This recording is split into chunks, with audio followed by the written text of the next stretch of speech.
Dans l'épisode précédent, Araji Kai s'était aventuré en ville pour recueillir des informations. Durant sa promenade nocturne, il rencontra Kanzaki, qui insista pour l'aider à tout prix. Finalement, Araji Kai céda et accepta son assistance. Il demanda à Kanzaki de recueillir un maximum d'informations en posant subtilement des questions aux habitants. Cependant, une fois que Araji Kai s'éloigna, Kanzaki se fit kidnapper par les membres du culte des adorateurs du roi démon. Lorsqu'Araji Kai apprit la situation, il se rendit en ville pour la retrouver. Il fut attaqué mais réussit à se défendre, extrayant des informations du survivant. Ensuite, il pénétra dans le repère, élimina les gardes qui avaient emprisonné Kanzaki et la libéra. Cependant, sans attendre, ils furent attaqués par Rennes, le chevalier sacré, qui préférait être appelé le général de l'armée du roi démon. Avec un sourire macabre, il déclara à nos deux héros qu'il souhaitait que le roi démon gouverne ce monde, et que cela arriverait bien plus rapidement s'il tuait tous les candidats à héros. Avant de continuer, je tiens à vous informer qu'actuellement, au moment de la création de cette vidéo, seuls 19 chapitres de ce manga sont disponibles. Abonnez-vous et activez les notifications. Dès que 3 ou 5 chapitres seront sortis, je vous apporterai l'épisode 4. Ou rejoignez-nous en tant que membre et découvrez encore plus de mangas tout aussi extraordinaires. Sans plus attendre, commençons. Araji Kai adopte immédiatement une position de combat face au chevalier sacré, qui se révèle être un adorateur du roi démon. Il active sa protection divine, jugement, pour évaluer les compétences du chevalier fou. Il découvre que son nom est Rennes Walter, âgé de 26 ans, avec tous ses attributs au niveau B, une habileté au maniement de l'épée au niveau 3, ainsi qu'un attribut magique de feu au niveau 3. Araji Kai l'observe tout en pensant que tous ses attributs sont au niveau B, donc il ne doit en aucun cas le sous-estimer, sinon il risquerait de mourir. Le chevalier fou le fixe avec colère, pensant qu'il a une chance contre lui, puis se précipite en direction de nos héros, préparant son épée dans le but de le tuer d'un coup. Cependant, Araji Kai parvient à l'esquiver grâce à son agilité d'assassin. Le chevalier ne veut en aucun cas le laisser s'échapper aussi facilement, active son habileté magique et ses compétences de feu, lançant 3 boules de feu en direction d'Araji Kai. Ce dernier parvient à les esquiver sans problème, mais est surpris de constater que l'attaque magique n'était qu'une distraction. Le chevalier fou se trouve juste en dessous de lui, prêt à lui asséner un coup mortel, tout en se vantant du fait qu'Araji Kai ne pourrait pas l'esquiver pendant qu'il est dans les airs. D'un geste habile, Araji Kai attrape l'un de ses couteaux et le lance en direction du chevalier, qui l'évite sans le moindre problème. Ensuite, il active une autre compétence magique et recouvre son épée de flamme. Avec un regard furieux, il demande à Araji Kai de mourir, car il n'aura aucune chance contre cette attaque. Mais un son de tir retentit dans tout le repère, Araji Kai tenant toujours une arme qui émerge de la fumée après son utilisation récente. Le chevalier fou n'a même pas pu anticiper le coup et s'effondre au sol sans vie. Araji Kai examine son arme en soupirant, la cachant dans ses vêtements, se disant qu'il n'avait pas envisagé de devoir utiliser son arme pour quelque chose comme ça, car il a très peu de balles. Il se rend compte qu'il a eu raison, car il n'aurait pas pu esquiver cette attaque alors qu'il était dans les airs. Il observe le corps sans vie du chevalier fou en se disant qu'il doit absolument apprendre à se battre en face à face s'il veut survivre à ce genre de situation dans ce nouveau monde. Kanzaki apparaît derrière lui en lui demandant si le son n'était pas celui d'une arme à feu, tout en continuant à couvrir ses seins avec ses mains. Araji Kai la regarde, puis soupire en lui disant que c'est juste un équipement standard pour un assassin. Kanzaki, un peu surprise, lui dit « C'est vraiment terrifiant d'apprendre que quelqu'un de ma classe avait une arme sur lui tout le temps. » Puis, rougissant légèrement, elle le remercie de l'avoir sauvé. Notre assassin lui dit que ce n'était qu'une coïncidence et lui demande si elle ne pouvait pas utiliser sa bénédiction de domination. Kanzaki lui répond que non et qu'elle ne sait pas comment, mais pendant qu'elle était enchaînée, elle n'a pas pu utiliser son pouvoir, comme si quelque chose les bloquait. Mais une fois libérée, elle peut désormais les utiliser de nouveau. Araji Kai prend le manteau du chevalier faux en pensant que cela est dû au fait que ses chaînes ont quelque chose de spécial. Il recouvre Kanzaki avec le manteau, puis lui dit que c'est bon à attendre et qu'ils doivent partir de là où ils sont.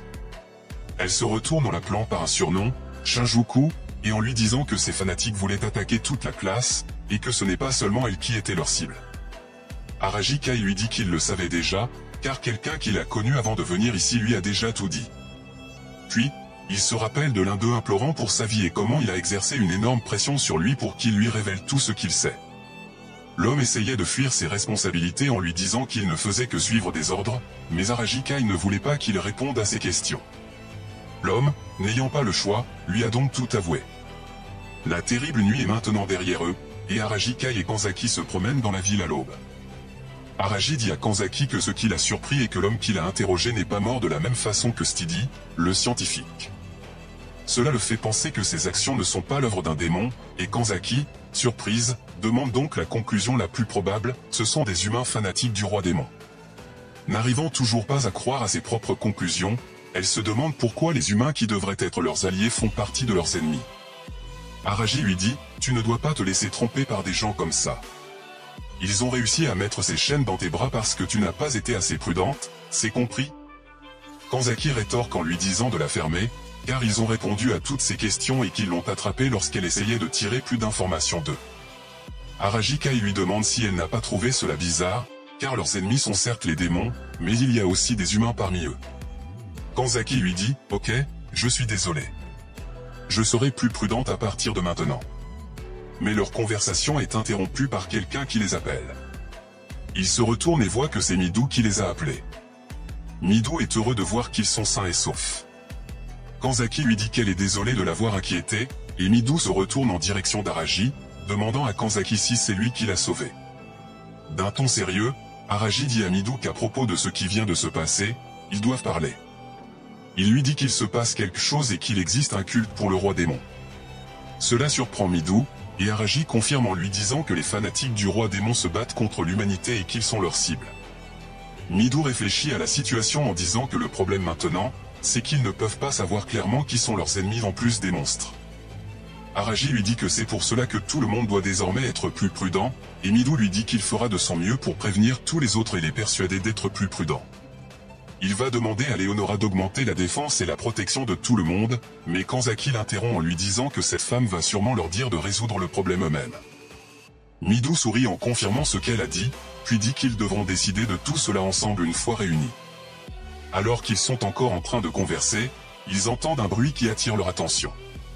Ils voient de la fumée s'élever, mais avant même qu'ils ne puissent réagir, ils se sont fait complètement encercler par les membres du culte du roi démon. Les membres du culte les regardent avec des sourires au visage, pensant que leur plan ne peut pas échouer. Midou regarde la situation en disant que ce qu'il attendait est arrivé plus vite qu'il ne le pensait. Araji lui dit qu'ils gèrent et qu'ils doivent se préparer à se battre. Ils prennent tous une position de combat. Le groupe de fanatiques a encerclé complètement Araji, Kai, Midou et Kanzaki, mais ils n'étaient pas les seuls dans cette situation. Narumi et ses amis se sont aussi fait encercler, Nagase et 2 autres filles, Arashi avec sa troupe. Tous les héros se sont fait encercler par les membres de ce culte. Après avoir utilisé sa bénédiction, Araji se rend compte que la plupart d'entre eux ont une compétence au niveau OD, ce qui le fait penser qu'ils sont 6. Comparé à Rennes, ils sont plus faibles, mais ils poseront un vrai problème. L'un des fanatiques ordonne aux autres d'attaquer, et ils foncent dans leur direction. Araji appelle Kanzaki et Kanzaki, comprenant ce qu'il veut dire, active sa bénédiction de charme. Il demande aux fanatiques de ne pas bouger, et tous se retrouvent figés sur place. Profitant de la situation, Araji lance 5 couteaux directement dans leur direction, touchant chacun d'eux à la tête. Les 5 meurent sur le coup, surprenant Midou. Il réprimande Araji, demandant pourquoi il les a tués, car ce sont des humains, pas des démons. Araji le regarde sérieusement et lui dit que oui, mais ce sont leurs ennemis. Midou essaie de le convaincre, mais Araji lui dit qu'ils n'ont pas le temps pour ce genre de choses. Le dernier fanatique saute en direction de Midou, qui active son épée pour se protéger. Il tente de raisonner le fanatique, mais celui-ci lui dit qu'ils ne font que suivre les ordres de leur maître, le roi démon. Kanzaki essaie d'aider Midou, mais Araji l'en empêche, lui disant qu'il doit le faire seul. D'un coup d'épée rapide, Midou réussit à couper l'épée du fanatique en plusieurs morceaux, le surprenant. Midou lui dit qu'il ne veut pas prendre sa vie et qu'il devrait se rendre sans résister. Le fanatique crie, saute en direction de Midou et avec un morceau d'épée en main, parvient à blesser Midou au bras. Il rit follement d'avoir réussi à le blesser, surprenant Midou qui riposte avec un coup d'épée. L'homme se retrouve au sol hurlant de douleur, mais refuse d'abandonner, disant que ce n'est pas encore fini. Araji apparaît à côté de Midou, lui disant de le finir. Midou lui dit qu'il pourrait simplement le laisser là, il finira par mourir seul. Aragi lui dit qu'il n'a pas le choix et que maintenant, pendant qu'il parle, leurs camarades de classe se font attaquer. Ils n'ont pas le temps de discuter et lui demandent s'il ne veut pas aller les aider. Aragi ajoute, tu es le plus fort de la classe, les autres auront plus de problèmes à lutter contre eux. Midou soupire et Aragi lui demande ce qui est le plus important pour lui, la vie d'un ennemi ou la vie de ses camarades de classe. Midou acquiesce et met fin rapidement à la souffrance de cet homme, puis se retourne en déclarant qu'il va sauver tout le monde. La scène change avec des cadavres partout au sol, et Aragi retient l'un des hommes à la gorge en lui disant « Il semble que tu sois le seul qui en est encore en vie ». L'homme se débat et Aragi sourit, activant sa bénédiction d'explosion. D'un coup puissant, il envoie l'homme valdinguer à des mètres, et l'homme se retrouve au sol sans vie. Sa troupe le félicite pour son exploit. Du côté de Rena, elle active sa bénédiction de feu et attaque les fanatiques, les brûlant. Puis, elle essuie la sueur avec ses mains, se demandant pourquoi ils sont si nombreux. Elle demande aux autres qui ils sont et pourquoi ils ne se défendent pas. Les autres lui disent qu'ils sont aussi des humains, et Rena demande, énervée, s'ils veulent mourir. L'un des fanatiques frappe l'une d'entre elles, et un autre donne un coup d'épée en direction de la blonde au sol. L'une d'entre elles demande au fanatique pourquoi il fait cela, mais avant que le fanatique puisse faire quoi que ce soit, Léonora fait son apparition en résistant à une prière. Ce qui surprend les fanatiques qui se retournent, l'un d'entre eux donne l'ordre aux autres de tuer Léonora. Elle sourit en leur demandant s'ils savaient que ses candidats à héros étaient ses subordonnés. Elle leur dit que c'est donc normal de venir les sauver quand ils sont en danger. L'un d'entre eux lui dit « Tu penses que tu as une chance contre nous sans ton chevalier sacré? Tu n'es qu'un faible et tu viens les sauver, tu te moques de moi ou quoi ?» Léonora, sans montrer le moindre signe de peur, leur dit qu'ils ne sont que des amateurs, des fous qui adorent le roi démon, mais surtout, ils sont leurs ennemis. L'un des fatigués crie de la tuer, et tous les fanatiques sautent dans sa direction. Alors qu'ils étaient prêts à la transpercer de toutes parts, elle sourit puis leur ordonne de se prosterner. Les autres élèves disent que cette bénédiction est comme celle de Kanzaki, mais Léonora leur dit de ne pas comparer sa bénédiction à quelque chose comme ça, car la sienne est supérieure en tout point. On peut voir que tous les fanatiques présents sont aplatis au sol par une énergie dorée. Rena demande à Léonora pourquoi elle les a sauvés, et Léonora lui dit qu'elle l'avait déjà mentionné en venant ici, qu'elle voulait juste leur donner un coup de main, bien qu'elle aurait aimé qu'ils résolvent la situation tout seul. Rena lui dit qu'elle comprend, la remercie, et Léonora lui dit qu'elle n'a pas besoin de la remercier, car c'est son job de protéger ses subordonnés. Cependant, l'un des fanatiques attrape sa robe en lui disant d'attendre, que ce n'est pas encore fini. Il lui demande avec une froideur sourde ce qu'elle va faire avec eux. Léonora sourit en lui disant « Je suis vraiment désolé. Tu es encore en vie? Je t'avais oublié. » Puis, elle donne l'ordre aux élèves de tous les tuer. Les élèves, qui hésitaient avant, n'ont plus le choix car ils sont contrôlés par le pouvoir de Léonora. Ils tentent de résister en montrant leurs armes tremblantes, mais ne pouvant pas résister, demandent à Léonora d'attendre. Même les fanatiques crient en demandant à Léonora de les épargner, mais Léonora ne fait rien, et sous l'effet de son pouvoir, les élèves leur ôtent la vie. Aragi, Kai et Kanzaki, qui étaient au loin et qui ont tout vu, regardent les autres essayer de résister au pouvoir de Léonora. Aragi regarde les pouvoirs de Léonora en disant que son pouvoir est une habileté de domination de niveau 3. Kanzaki lui dit que le pouvoir de Léonora est plus puissant que le sien et s'étonne du fait qu'elle puisse contrôler autant de gens tout en leur donnant des ordres différents. Aragi regarde Léonora en pensant qu'ils devront trouver un moyen de résister à ce pouvoir, mais sans succès. Au tomber de la nuit, plus précisément 12 heures après les faits, Midou réunit tous les survivants. Beaucoup d'entre eux étaient encore sous le choc, mais Hashimoto s'approche de Rena, lui demandant comment vont tout le monde. Rena lui dit qu'ils sont dans un mauvais état et qu'ils sont tous choqués, ce que confirme Hashimoto. Narumi furieux dit qu'il ne laissera pas Léonora s'en tirer comme ça, contrôlant des gens pour les forcer à tuer, cela est si inhumain. Puis, il se retourne en direction de Rena, lui demandant si elle va bien car elle aussi a été contrôlée par les pouvoirs de Léonora. Rena lui répond qu'elle va bien et qu'elle est juste ennuyée par cette situation, car elle est sûre que c'est encore plus dur pour les autres de regarder la vérité en face. Midou dit d'une voix haute et triste que tout cela est de sa faute et que c'est parce qu'il ne l'a pas fait à temps. Les autres l'encouragent en lui disant que ce n'est pas de sa faute car il a réussi à les sauver et qu'il ne doit pas se blâmer pour cela. Kanzaki continue en se blâmant elle aussi, en disant que si c'était arrivé plus tôt, mais Aragi l'interrompt en lui disant que cela n'aurait fait aucune différence, car aucun d'entre eux n'est assez fort pour résister au pouvoir de Léonora. Tout en pensant aux événements qui se passent, après s'être débarrassé des fanatiques, ils se sont séparés en deux groupes pour aller sauver les autres. Midou, Araji et Kanzaki ont réussi à sauver la plupart des autres, mais ne sont pas arrivés à temps pour sauver Nagase, Rena et les autres. Puis, il se dit à lui-même, le culte du roi démon. Je suis sûr que ce n'est pas la dernière fois que nous les rencontrons, mais, vu que nous avons vaincu leur général Rennes, ils ne devraient pas pouvoir bouger pendant un certain temps. Mais il y a quelque chose de plus important que de penser à ça maintenant. Il appelle Kanzaki et lui demande de le suivre. Kanzaki, un peu timide, le suit, puis ferme la porte derrière elle en soupirant. Elle se retourne pour regarder Araji, et Araji lui dit d'un ton sérieux, « Avant, domine-moi ». Et Kanzaki rougit en bégayant. Mais l'auteur n'a pas dit ce qui s'était passé entre eux.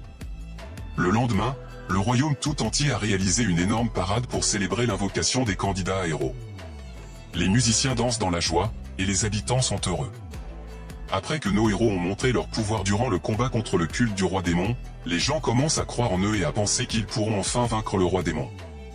Cependant, nos héros se sentent un peu embarrassés par la foi que les citoyens du royaume placent en eux. Ils essaient de sourire au maximum, bien que leur cœur ne soit pas vraiment dedans. Arashi reste calme devant la situation et ne dit rien, tout comme Araji et Kanzaki. Mais Araji se demande si tout cela est un scénario que Leonora avait planifié depuis le début pour surmonter la peine. Puis, il se dit que si c'est le cas, elle est bien plus dangereuse qu'il l'avait imaginé. Une fois sortis de la ville, Leonora et Gaius, ainsi que leurs soldats, se tiennent devant nos héros. Leonora, avec un sourire, constate que tout le monde est là et leur propose de tous rentrer avec elle dans le temple de la ville Alpha. Cela surprend Kanzaki, ne sachant pas où c'est, mais Araji lui explique que c'est dans la ville où ils ont été invoqués et qu'il pense que tout ce territoire est sous le contrôle de Leonora. Midou lui demande si elle ne viendra pas avec eux, mais Leonora leur dit que non. Elle a des choses à régler ici en ville à cause de l'incident d'hier, mais elle va les laisser entre les mains de Gaius. Pour chauffer un peu l'atmosphère, Rena dit « Je suppose qu'on pourrait revenir, mais les dortoirs dans lesquels nous vivions ont brûlé, vous savez. » L'une des filles à côté se met à rire en disant que c'est hilarant. Rena remarque que sa blague n'a pas vraiment eu l'effet escompté. Elle se retourne et voit que Néromi et l'autre jeune fille sont toujours traumatisés par ce qui s'est passé, tremblant comme des feuilles en présence de Leonora. Rena leur demande si elles vont bien. Avec un air terrifié, elles répondent qu'elles sont désolées, tout en bégayant. Elle leur demande de ne pas s'inquiéter pour elle et que tout va bien. Leonora s'approche un peu d'elles en demandant s'il y a quelque chose qui ne va pas, ce qui fait hurler Néromi qui perd l'équilibre. Rena la rattrape à temps et lui demande si elle va bien. Leonora les regarde, puis se retourne en disant qu'elles peuvent partir, car tout semble aller bien. Cela énerve Rena, qui crie son nom, mais Leonora ne s'en préoccupe pas et continue son chemin. Alors que l'on peut entendre la voix de Naromi lui dire d'arrêter et de ne pas faire cela, et que cela n'a aucune importance. Leonora sourit en leur disant que c'est bien d'entendre cela et qu'elle les verra la prochaine fois. Nos protagonistes la regardent s'en aller, et Gaius, comme toujours, crie en leur disant qu'ils vont partir. À la nuit tombée, alors qu'ils sont toujours en direction du temple, ils s'asseyent au bord du feu pour essayer de se remonter le moral les uns les autres. Cependant, le groupe d'Arashi se dirige vers la forêt, voulant s'éloigner autant que possible des autres. Arashi, avec son instinct d'assassin, les regarde en disant qu'il semble qu'ils vont agir maintenant. Cela surprend Kanzaki, qui lui demande s'ils vont vraiment faire cela. Arashi lui explique que vu que Leonora n'est pas présente et qu'il n'y a que 30 soldats comme garde, tous très faibles comparés à leurs compétences de héros, c'est le meilleur moment pour tuer Gaius. Dans ces conditions, il n'y a aucune raison d'essayer de les stopper, et il va juste regarder le show. Notre scène change avec Narumi avançant dans la forêt avec Gaius, lui disant qu'ils sont presque arrivés. Gaius lui demande si le monstre ressemble à un dragon ou quelque chose de ce genre, et Narumi lui dit que c'est varié et qu'ils arriveront très vite. Narumi continue à tourner la tête à la recherche de quelque chose, lui disant que le dragon est quelque part ici. Gaius commence aussi à chercher tout en disant « Cette région est le long de la route menant à la capitale royale. Ce serait extrêmement dangereux si un dragon vivait vraiment ici. Je dois rapidement relater cela et demander d'envoyer le quad des chasseurs. » Mais Narumi l'interrompt en criant que le dragon est là, et Gaius se met en posture de combat. Arashi, sans attendre, se trouve derrière lui et lui lance l'un de ses coups explosifs, créant une énorme explosion. Narumi, ayant esquivé l'attaque, regarde Gaius en disant qu'ils sont presque arrivés, mais Gaius a réussi à esquiver de peu. Malgré cela, il reçoit de graves blessures, n'arrivant pas à croire qu'ils l'ont eu par surprise. Il se retourne en direction d'Arashi et le traite de bâtard. Arashi, en essuyant la poussière sur ses vêtements, lui dit « Même avec ma puissance maximale, je n'ai pas pu te tuer d'un coup. Le vrai bâtard, c'est toi. » Il regarde Gaius en souriant, et Gaius, voyant le danger, recule. Cependant, Arashi ne le laisse pas fuir aussi facilement et lance une énorme colonne de feu dans sa direction. Puis il lui dit « Tu sais que c'est nous qui t'avons attiré ici, n'est-ce pas? Alors, bien sûr, nous te tendrions un piège. » Gaius blessé et n'arrivant pas à rester debout, Arashi lui dit « Tu as utilisé du mana pour te défendre, mais à ce que je vois, cela t'a bien amoché, n'est-ce pas ?» Gaius lui dit qu'il ne pensait pas qu'il utiliserait ce genre de tactique pour l'embusquer. Puis il lui dit qu'il l'a sous-estimé et Arashi ouvre les bras en le remerciant. Il lui dit qu'il va le tuer là et maintenant, et tous ses complices d'Arashi encerclent Gaius. Gaius, en position de combat, et Arashi donne l'ordre aux autres de l'attaquer. Mais Gaius attrape quelque chose dans sa poche interne en leur disant « Je suppose qu'il n'y a aucune manière de vous arrêter. » Puis il lance une boule mystérieuse dans les airs qui crée une énorme explosion de lumière, visible à des kilomètres. Cela surprend Midou, Kanzaki et Arashi. Arashi regarde la lumière en disant « Mince, Arashi, tu as raté ton coup. » C'est ici que l'on s'arrête. Il n'y a pas encore d'autres chapitres disponibles de ce manga actuellement. Léonora viendra-t-elle au secours de son fidèle chevalier avec une magie de téléportation? Cette lumière les privera-t-elle de leur pouvoir? Moi non plus, je ne le sais pas. Donc, abonnez-vous et activez la cloche des notifications pour ne pas rater l'épisode 4 une fois disponible. Si vous voulez plus de mangas d'assassins, commentez « Assassin » dans les commentaires et partagez cette vidéo avec 5 personnes n'importe qui dans tes contacts. La suite promet d'être époustouflante. Rejoignez nos membres pour seulement 0,99 €, car nos membres seront les premiers à les voir. A bientôt, ciao.